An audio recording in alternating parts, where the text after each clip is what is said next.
আজ বাড়িতে প্রথমবারের মতো রসমালাই ট্রাই করলাম। কি দিয়ে করলাম, কিভাবে করলাম, আজ এই সব কিছু নিয়ে থাকছে পুরো ভিডিওটা। তাই পুরো ভিডিওটা সবাই মন দিয়ে শেষ অবধি দেখো, এটাই আমার রিকোয়েস্ট। সো হ্যালো সবাইকে। প্রথমেই তো দুধ থেকে ছানা বার করে নেওয়া হয়েছে, আর দুধটা ছিল কিন্তু 2.5 লিটার মতো। আর ছানাটা বাড়িতেই কাটানো হয়েছে, কোনো বাইরে থেকে কেনা নয়। যেহেতু দুধটাও বেশি ছিল তাই ছানার পরিমাণটাও একটু বেশিই হয়েছে। তো যেহেতু অনেকটাই ছিল তাই আমি একটু আলাদা করে নিয়েছিলাম যাতে আমার মাখাতে সুবিধা হয়। তো ফার্স্টে এরকম ভাবে হাত দিয়ে ছাড়িয়ে নিতে হবে।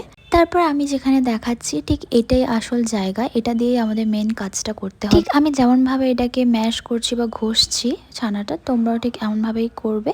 তাহলে এটা হচ্ছে ছানা মাখানোর একদম অ্যাকচুয়াল প্রসেস এটাই। দেন এগুলো আমি হাত দিয়ে গোল গোল করে নিচ্ছি, মানে শেপ দিয়ে নিলাম। আর তারপর যেহেতু অনেকটা ছিল, আমি একা অনেকটা টাইম লেগে গেছিলো, তাই আমার পাপাও আমার সাথে সাথে একটু হেল্প করছিল। আর এই যে টোটাল এই লম্বাগুলো আমি করেছি আর গোলগুলো পাপা করেছে। সরি আমি মাঝে হাত দিয়ে ফেলেছি। দেন কড়াইতে পরিমাণ মতো জল আর 3-4 চামচ মতো, মানে বড় চামচের চিনি দিয়ে এখানে আমরা ফোটাতে দেব।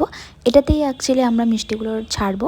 দেন কিছুক্ষণ পর যখন একদম ফুটবে তখনই আমরা মিষ্টিগুলো এক এক করে ছেড়ে দেবো। একদম আস্তে আস্তে করবে, নাহলে না ভেঙে যাওয়ার চান্স থাকে, তো অনেকটা সাবধানে করবে। আর প্রায় 5 থেকে 10 মিনিট পরে দেখবে মিষ্টিগুলো এরকমভাবে ফুলে গেছে, আর দেখতেও না ভীষণ ভালো লাগে।